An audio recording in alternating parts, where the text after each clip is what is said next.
Of all the weapons the United Nations are using to win this war, food is among the most important. Food to keep our husky young fighting men fit. Food to give them the strength to battle for freedom. But in addition to food that must go to the warrior at the front, there must be food for the worker at home. The man who makes the guns and ships and planes and tanks that will bring us the final victory. Then there must be food for all the rest of us who are doing our part to win the war by keeping fit, able, and healthy so that we can work harder, longer, and better at whatever our daily tasks may be. Until this war began, we in America were blessed with an abundance of food. Our land was rich with all the treasures of vegetables, fruits, and grain, and meat that we could desire. None of us needed to give a second thought to the possibility that there might be a scarcity of any food.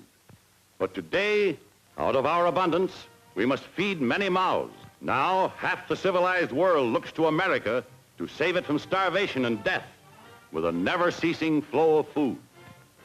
To plant that food, to cultivate it, harvest it, transport it across the nation, and across the seas is a task that today taxes to the utmost our facilities of manpower and transportation.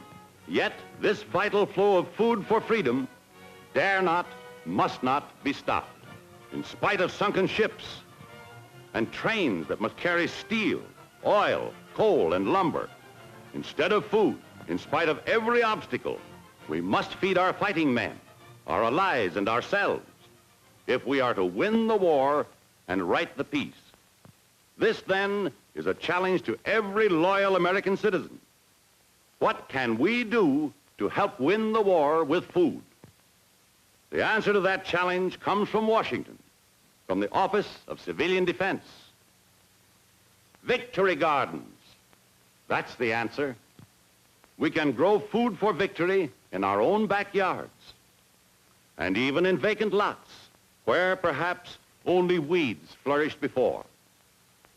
Because so long as this war lasts, great quantities of food must be grown. Anywhere and everywhere we can find good soil to nourish the seeds, good soil and sunshine to make them grow. Still, it takes more than earth and sun to produce the right kind of victory garden. It requires a knowledge of how to plan and tend it, and a willingness to work it with interest and enthusiasm.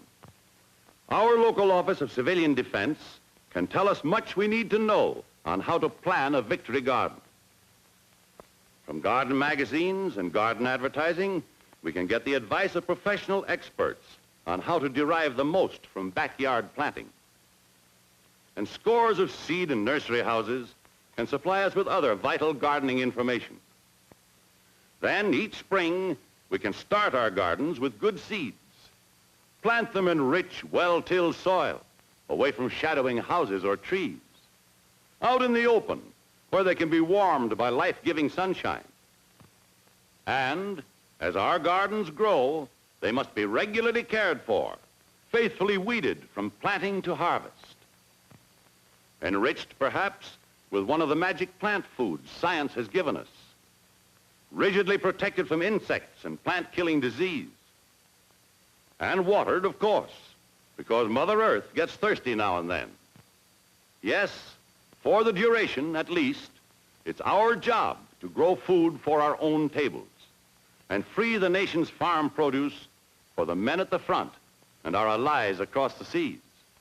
Millions of Americans have done, are doing, and will do just that. Guided by one of the many plans that have been made available through governmental and private agencies. They're finding out that it's not only easy to make a victory garden, it's a great way to have fun and get plenty of healthful exercise. They're discovering that the closer they get to the good earth, and the more they drink in fresh air and sunshine, the more courage and strength they have to face today's wartime problems and meet them like true Americans. Here's a bookkeeper in Iowa. He's been planning a victory garden for a long, long time. It'll be designed after one he found in a gardening guide, and he can hardly wait for the time when he begins it, because he's sure that he's going to have the finest backyard crop you ever saw. Here's a Michigan fireman. He expects to grow enough vegetables to feed his whole family of 5 the entire summer. And here's a busy manufacturer who makes munitions and puts in his spare time admiring his garden. That is, he does when he isn't chasing the family dog away from his pet vegetables. And so it is in every corner of America today. Millions of men and women are finding real joy in victory gardening.